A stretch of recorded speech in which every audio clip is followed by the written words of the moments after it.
পয়লা জানুয়ারি থেকে দেশে বিভিন্ন নিয়ম পরিবর্তন থেকে শুরু করে বিভিন্ন কিছু পরিবর্তন করা হচ্ছে। 2026 সাল চলে আসছে, তার পয়লা জানুয়ারি থেকে বদলে যাবে এই নিয়মগুলি। আপনার কি সুবিধা হবে জেনে নিন।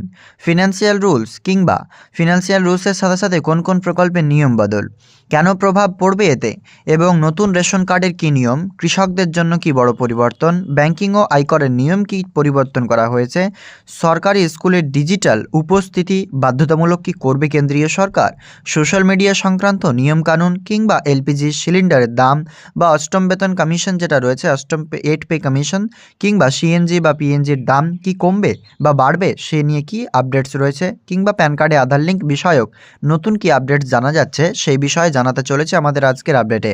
ভিডিও আপনাদের জন্য খুবই গুরুত্বপূর্ণ হতে চলেছে, অবশ্যই শেষ পর্যন্ত ভিডিও কন্টিনিউ করুন। এবং আমাদের চ্যানেল নজর যদি আপনি একজন নতুন দর্শক হয়ে থাকেন, অবশ্যই আমাদের চ্যানেলটিকে সাবস্ক্রাইব করবেন, এবং যদি আপনি ভিডিওটি ফেসবুক থেকে দেখে থাকেন পেজটিকে ফলো করতে ভুলবেন না। তো চলুন এই সংক্রান্ত প্রতিবেদনে কী বলা হয়েছে আমরা আপনাদেরকে সেই প্রতিবেদন স্পষ্টভাবে আপনাদের সামনে উপস্থাপন করছি। কোন কোন প্রকল্পের নিয়ম বদল। নতুন বছর শুধু ক্যালেন্ডারের পরিবর্তন নয়, এটি আমাদের দৈনন্দিন জীবনেও অনেক পরিবর্তন নিয়ে আসে।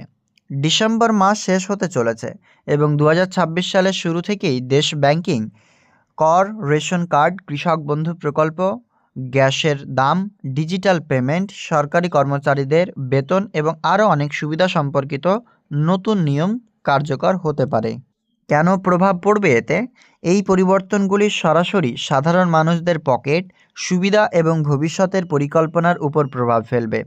কৃষক, কর্মজীবী, পেশাদার, বয়স্ক পেনশনভোগী বা মধ্যবিত্ত পরিবার সবার জন্যই পয়লা জানুয়ারি 2026 থেকে কী পরিবর্তন হতে চলেছে তা জানা জরুরি, যাতে তারা সময়মতো উপযুক্ত ব্যবস্থা নিতে পারে। তাই আসুন নতুন বছরের সাথে প্রত্যাশিত প্রধান পরিবর্তনগুলি এবং সেগুলো কিভাবে আপনাকে উপকৃত করবে বা আপনার সেই প্রভাবিত করবে তা জেনে নিন।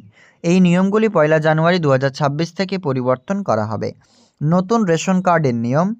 2026 সাল থেকে রেশন কার্ডের প্রক্রিয়া সহজ করা হবে। রেশন কার্ডের জন্য অনলাইনে আবেদন এবং চালু করা হয়েছে। এটি বিশেষ করে গ্রামীণ এলাকা এবং কৃষকদের জন্য স্বস্তি দেবে।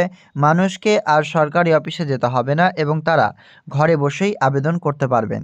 তার সাথেই রেশনে আরও একটি পরিবর্তন, যে আপনাদের যতটুকু চাল, গম কিংবা আপনার রেশন সামগ্রী দিচ্ছে তাতে কিন্তু এসপিএইচএস, পিএইচএস কার্ড ক্যাটাগরিতে রেশন পরিবর্তন করা হয়েছে এবং সেটা আমরা অন্য ভিডিওতে অলরেডি আপনাদেরকে জানিয়ে দিয়েছি এবং রেশন পরিবর্তনের বিষয়টা আপনারাও জানেন, তাই সেটা আর বলছি না।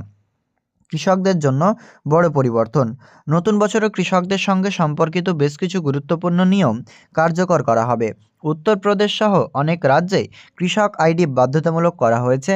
কৃষক আইডি ছাড়া পিএম কিষাণ সম্মান নিধি এই প্রকল্পের কিস্তি আটকে যেতে পারে। মানে পিএম কিষাণ প্রকল্পে এবার কিন্তু ফার্মার আইডি বাধ্যতামূলক করারই কথা বলছে, অর্থাৎ কৃষক সম্পর্কিত যে গুরুত্বপূর্ণ নিয়ম কার্যকর করা হবে। উত্তরপ্রদেশ সহ অনেক রাজ্যে কৃষক আইডি বাধ্যতামূলক এই মুহূর্তে করেছে, পশ্চিমবঙ্গ রাজ্যে কিন্তু কৃষক আইডি আপনার নেই। তো সেই কৃষক বন্ধু আইডি বা কৃষক আইডি কিন্তু আপনাকে বা ফার্মার আইডি বানাতেই হতে পারে, সেটা বাধ্যতামূলক 2026 সালে পয়লা জানুয়ারির পর হতে পারে বলে আশা করা যাচ্ছে। এবং শুধু আশাই নয়, যে অন্যান্য রাজ্যে যেহেতু হয়েছে প্রধানমন্ত্রী কিষাণ সম্মান নিধি প্রকল্পের টাকা পাওয়ার জন্য ফার্মার আইডি, সেক্ষেত্রে পশ্চিমবঙ্গে কোনো না কোনো দিন হবে। প্রকল্পের কিস্তি আটকে যেতে পারে। ফসল বীমা বা পিএমএফবিওয়াই, প্রধানমন্ত্রী ফসল বীমা যোজনা, বড় পরিবর্তন আনা হবে। খরিফ 2026 থেকে বন্যা প্রাণীদের ফসলেরও ক্ষতি বিমার আওতায় অন্তর্ভুক্ত করা হবে। যে কোনো ক্ষতির বিষয়ে 72 ঘন্টার মধ্যে রিপোর্ট করতে হবে। ব্যাংকিং ও আয়করের নিয়ম। 2026 সালে অনেক ব্যাংকিং ও আয়কর নিয়মে পরিবর্তন আসতে পারে। আয়কর রিটার্ন বা আইটিআর বা ইনকাম ট্যাক্স যে রিটার্ন ফাইল রয়েছে, ফর্মগুলি সংশোধন করা হতে পারে, যার জন্য আরও ডেটাভিত্তিক তথ্যের প্রয়োজন হবে। ক্রেডিট স্কোর আপডেটের নিয়ম।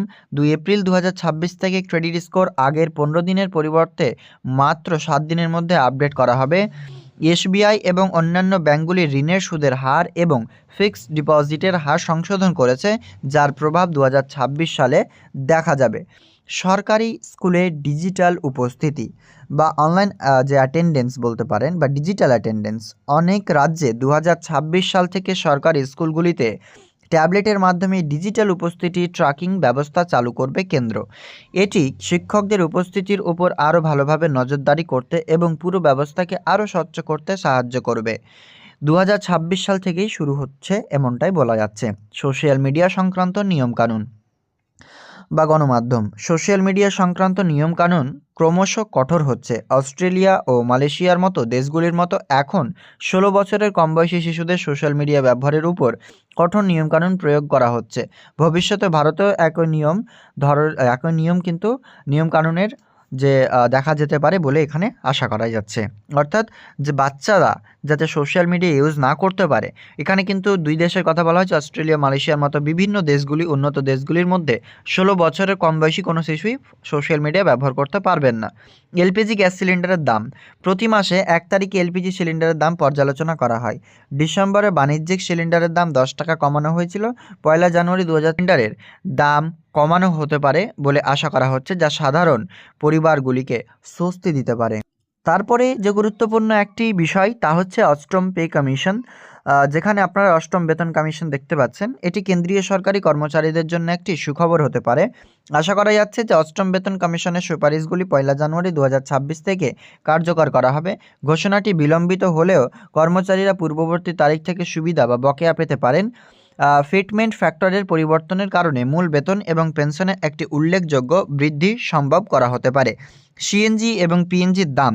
কেন্দ্রীয় সরকার 1 জানুয়ারি 2026 থেকে কার্যকর হতে যাওয়া কর পরিবর্তনগুলির বাস্তবায়ন করেছে। জোনিং সিস্টেমে পরিবর্তনের ফলে সিএনজি এবং পিএনজির দাম কমতে পারে, ব্যবসাকারীদের স্বস্তি দেবে। এরপরে চলে আসছে রিয়েল এস্টেট বিনিয়োগ করা সহজ হবে। 1 জানুয়ারি 2026 থেকে মিউচুয়াল ফান্ডের দ্বারা আরআইটি বা real estate investment trust equity হিসেবে গণ্য হবে। এতে রিয়েল এস্টেটের খাতে বিনিয়োগ বাড়বে বলে আশা করা হচ্ছে। ছোট বিনিয়োগকারীরাও উপকৃত হবেন এই পরিষেবা পেয়ে। 10 নম্বরে চলে আসছে প্যান কার্ড আধার লিঙ্ক করা আবশ্যক। আপনি যদি 1 জানুয়ারি 2026-এর মধ্যে আপনার প্যান কার্ডের সঙ্গে আধার কার্ড লিঙ্ক না করেন, তাহলে আপনার প্যান কার্ড নিষ্ক্রিয় হয়ে যেতে পারে। এর ফলে ব্যাংকে লেনদেন, আয়কর রিটার্ন দাখিল এবং অন্যান্য আর্থিক লেনদেনের সমস্যা হতে পারে। মানে পার্মানেন্ট অ্যাকাউন্ট নাম্বার বা প্যান কার্ড যদি আপনার আধার কার্ডের সাথে লিঙ্ক না থাকে, সেক্ষেত্রে তো আপনাদেরকে 1000 টাকা ফাইন দিয়ে আপনাদের প্যান কার্ডে আধার লিঙ্ক করতে হচ্ছে। তবে এই 1 জানুয়ারির আগেই যদি আপনি না করেন, সেক্ষেত্রে আপনার প্যান কার্ডটাকে নিষ্ক্রিয় বা ডিঅ্যাক্টিভেটেড হতে পারে। তাই আপনাদেরকে বলা হচ্ছে যে আপনারা প্যান কার্ডটি লিঙ্ক করে নিন। এই 10টি নিয়ম আপনারা 2026 সাল থেকে দেখতে পাবেন এবং যার যে বিশদে আলোচনা আমাদের আজকের এই আপডেটে করলাম। অর্থাৎ একের পর এক প্রকল্পের একের পর এক কেন্দ্রীয় সরকারের বিভিন্ন চিন্তাধারা নিয়ে 2026 সালে কি পরিবর্তন হতে চলেছে সে নিয়ে আমাদের আজকের আপডেটে আলোচনা হলো। আমাদের আপডেটটি যদি আপনাদের ভালো লাগে অবশ্যই কিন্তু লাইক করবেন এবং এরকম লেটেস্ট আপডেট পেতে চ্যানেলটিকে সাবস্ক্রাইব করবেন। যদি ইউটিউব থেকে দেখে থাকেন অবশ্যই চ্যানেলটিকে সাবস্ক্রাইব এবং ফেসবুক থেকে দেখলে পেজটি ফলো করতে ভুলবেন না। আর আপনাদের মতামত অবশ্যই কমেন্টে জানাবেন এর মধ্যে কোনটা আপনাদের বেশি কাজে লাগবে কিংবা আপনাদের উপকারে এসে। সাবস্ক্রাইব ফলো করতে ভুলবেন না লেটেস্ট আপডেট পাওয়ার জন্য।